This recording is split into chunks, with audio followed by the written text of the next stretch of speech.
But first, something more urgent. You know, it's time our Prime Minister faced reality, came down to planet Earth and got real. Last week, the Labor Party's National Secretary gave Anthony Albanese and his MPs that very warning.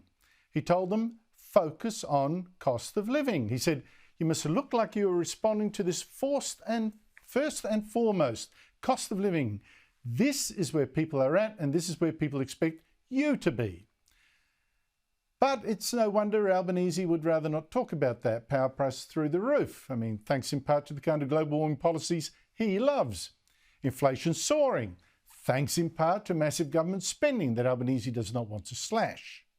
And of course, 8 interest rates rises in a row under this government. And Albanese's Treasurer, Jim Chalmers, remember, he went berserk when the previous Morrison government had just 1 rate rise. This is a full-blown cost of living crisis on Scott Morrison's watch. This is a triple whammy of skyrocketing inflation, falling real wages and rising interest rates. Well, if it was a full-blown cost of living crisis under Morrison, what does Albanese call what we've now got under him? Well, his response is, hey, look over there. There's your Prime Minister on Saturday opening new Pride Square in Sydney and making this promise to the gay lobby. I'll also be the first Prime Minister not to watch the march on Mardi Gras, but to march with the community. Well, whoopie-doo. So the Prime Minister's going to spend more time with the gay and lesbian Mardi Gras than he spent in Alice Springs trying to fix a more urgent crisis, the devastating violence and vandalism and drunkenness unleashed when the Northern Territory Labor government lifted booze bans on Aboriginal communities. So Paul Erickson right now must be thinking, didn't I just tell these guys cost of living? But Albanese, of course, is addicted to the easy and lazy politics of symbolism. Like making sure that the Aboriginal Torres Strait Islander flags fly at his press conference, or letting public servants refuse to mark Australia Day, or creating a new ambassador for Aborigines as if they're already a separate nation. Plus there's this religion of global warming, of course, and The Voice, a kind of Aboriginal-only parliament that's just going to divide us by race. You know, we even have the appointment of a new ambassador for gender equality, suggesting she'll now fight for trans issues. Hello, I'm Stephanie Copus-Campbell, Australia's new Ambassador for Gender Equality. I'm incredibly honoured to take on this role as the lead international advocate for Australia's commitment to gender equality and the human rights of women and girls and persons of diverse gender identities. With all that going on, where do you think you fit in the Prime Minister's priorities, with the economy crashing, your bills destroying your family budgets? But I mean, fixing that would be hard. Flying flags, that's easy. And again today, more useless, damaging symbolism. And again, I'm begging, face the facts. And funnily enough, those facts will include the most successful show starring Aborigines ever made in this country. You won't want to miss this. Today, the Prime Minister held a big ceremony to mark the 15th anniversary of the day Labor Prime Minister Kevin Rudd said sorry for the so-called stolen generations. And it was yet another chance for politicians to pose and preen and weep, and for Rudd to make a grand, emotional look-at-me speech.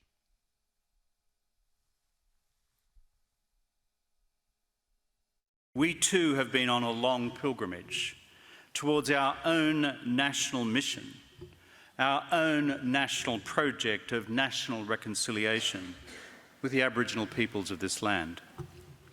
And viewed through the long lens of our national story, with each passing generation, that arc of history continues to bend slowly towards justice. Really, on and on it went. Later, Albanese gave a speech himself. Again, one of those fine-sounding but empty speeches that politicians on both sides like to make on these occasions. As Leader of the House on that day, it was certainly my proudest moment in this chamber. A moment of unity, a moment on the road to healing. Proudest moment and start the what's healed exactly in those 15 years since? Anyone got a clue? But you could see the aim here of all these things today.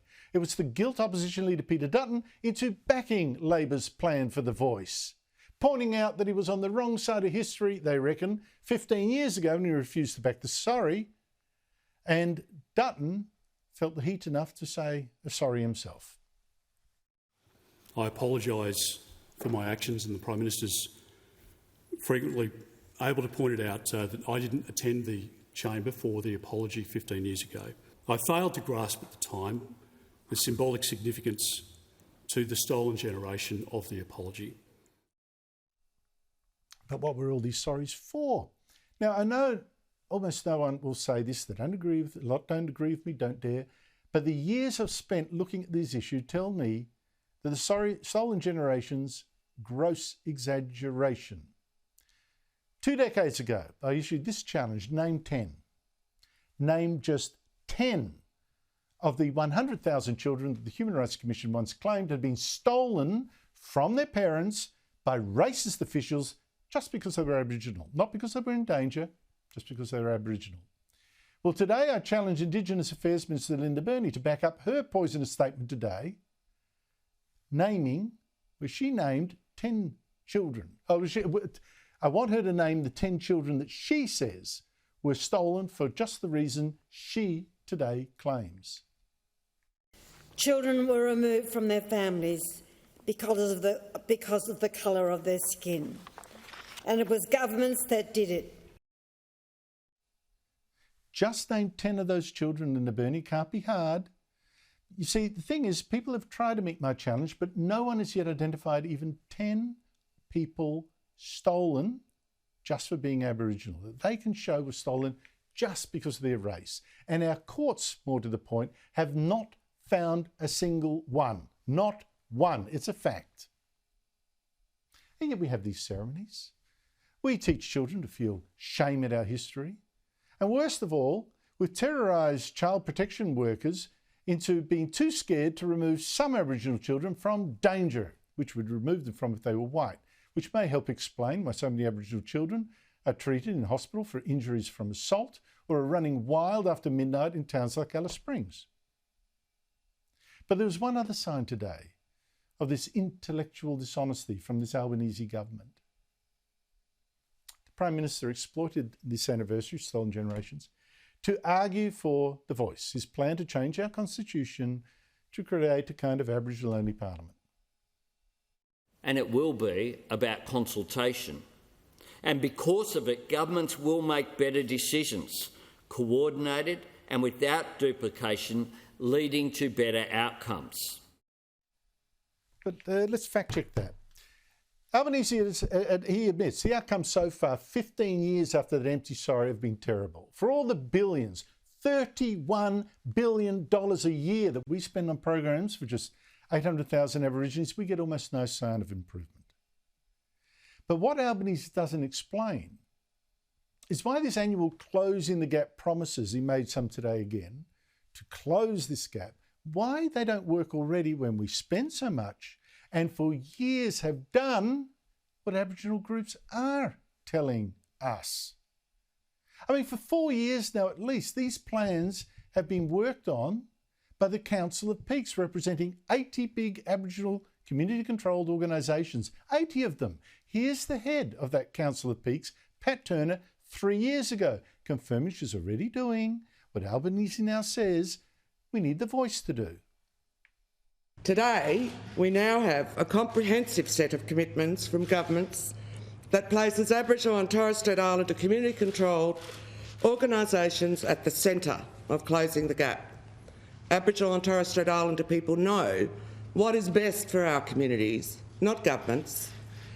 And this national agreement means that decisions of government on closing the gap need to be negotiated and agreed with us. You heard that. That was 3 years ago. That is someone from an organisation, 80 organisations, already doing what Albanese says, hey, that's why we need the voice. It's already been done. So what's the real game here? Now, today, the Prime Minister says, on top of the $31 billion a year we're already spending, he's going to spend another $400 million. Like, that's going to fix things. That'll make the difference. 31 billion? No. 31.4? Yes. I mean, really? Like, free housing, more free housing out bush, said the Prime Minister today. More clean water out bush. That's okay. More scholarships for Aboriginal children outside the bush. That's much better. But as I warned Liberal Prime Minister John Howard many years ago, when he was spending big, same thing, in some of the worst cases, I said to him, you are simply funding welfare ghettos out bush where there's no real work. And a lifestyle, I said a culture, apparently you can't say that, a lifestyle that is in many ways dysfunctional. And until you change that and go for assimilation, nothing will change. You could gold plate the taps in what air, as I said to him, and it would still stay poor. The problem is not lack of consultation. It's not lack of sovereignty even. It's something else. And to finish, let me prove that by showing you a couple of snippets of that Aboriginal show I mentioned. Black As, it's called. It's the most successful show ever filmed starring Aborigines. 3 Aboriginal men in Arnhem Land and a white man who grew up with their tribe and speaks their language. It's a reality show. I find it quite amusing. It's totally endorsed by our bureaucracy. It was first screened by the ABC. It's had millions of views on social media. It's funded by the film bodies of the Federal, Victorian and Northern Territory governments. Critics love it, and Film Victoria raves that Black As provides a positive and entertaining glimpse into the contemporary lives of young men living in remote Indigenous community. Now, let's ask, what does it show? Again, I say I like it. Whites and blacks getting on together, like race really doesn't matter. We don't have a race war really in this country. They're clever with their hands, very ingenious. It's charming. But the contemporary life of a remote Indigenous community that it describes as one no welfare will ever fix, nor voice either. Albanese's plans won't do it. Series 2, for instance, let me show you, shows the 4 men looking for parts in a dump of not very old cars which had been run to the ground and then burned. They then promised to help the grandfather of one by taking a spare wheel to his tractor on the other side of a river, which is a very nice thing to do. But to do that, they take the equipment from a brother-in-law whose boat they'd broke the last time. They take the equipment without asking him, knowing he doesn't want them to do it, and they set off with their loot. This time they sink the boat they borrowed from someone else by carelessly spearfishing along the way. On the other side, they find a tractor which they fix by smashing stuff in a bush mechanics kind of way, and they find a motorbike at a deserted house which they also then take without permission. On the way back, they flog the tractor so badly when they finally do get back home, the grandfather cannot believe the damage. No, we can dalam majak macam.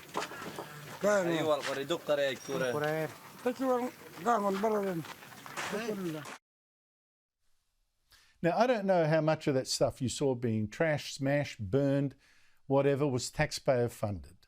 I guess a fair bit of it. And I ask you, you dump about $400 million on communities like that, and do you really think you're suddenly going to see wealth, opportunity, children going to school, adults in productive jobs as accountants and builders and doctors and the rest? I mean, seriously, if you want all that, we don't need a voice, we need a complete change of mind.